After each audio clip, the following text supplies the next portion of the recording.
जय हिंद। आज की क्लास में हम पढ़ेंगे कक्षा 10 विज्ञान। हम जानेंगे प्रतिरोध के बारे में। चैप्टर नंबर आपका 11 है, ठीक है, विद्युत। ये टॉपिक आपसे पूछता है प्रतिरोध। प्रतिरोध का परिभाषा दीजिए या इस पे प्रश्न पूछ बनते हैं, ठीक है। तो प्रतिरोध क्या होता है?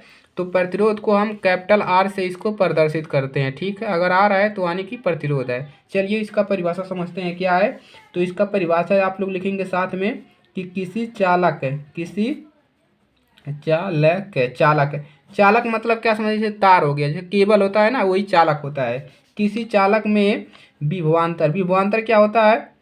विभवांतर क्या होता है? विभवांतर आपने हमने बताया, ठीक है, विभवांतर, ठीक है, विभवांतर। तो विभवांतर क्या होता है? यानी कि तार में प्रति एकांक समय में जो खर्चा आता है, प्रति एकांक समय में किया गया कार्य ही क्या कहलाता है? विभवांतर कहलाता है। यानी कि जो तार में अगर आप जैसे लाइट जलाते हो तो जो उसमें यानी कि तार में जो धारा बहती है एकांक समय में, यानी कि कुछ समय में जो उसमें क्या होता है, कार्य किया जाता है, उसी को विभवांतर कहते हैं, ठीक है। तो किसी चालक में विभवांतर और तथा उसमें बहने वाली, तथा उसमें उसमें बहने वाली बहने उसमें बहने वाली क्या, उसमें प्रवाहित होने से लिख लीजिए, उसमें उसमें बहने वाली या प्रवाहित होने वाली, उसमें लिख लीजिए प्रवाहित होने वाले, ठीक है।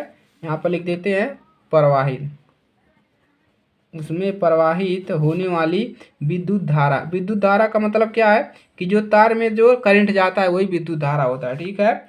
विद्युत धारा, विद्युत धारा के अनुपात को, उसी के अनुपात को क्या कहते हैं? अनुपात को विद्युत प्रतिरोध कहते हैं। क्या कहते हैं? विद्युत प्रतिरोध कहते हैं। विद्युत प्रतिरोध कहते हैं, ठीक है, यही है। अब विद्युत प्रतिरोध को आर से प्रदर्शित करते हैं, हमने आपको बताया, ठीक है। इसको लिखने की आवश्यकता नहीं है। अब विद्युत प्रतिरोध बराबर होता क्या है, चलिए लिखते हैं।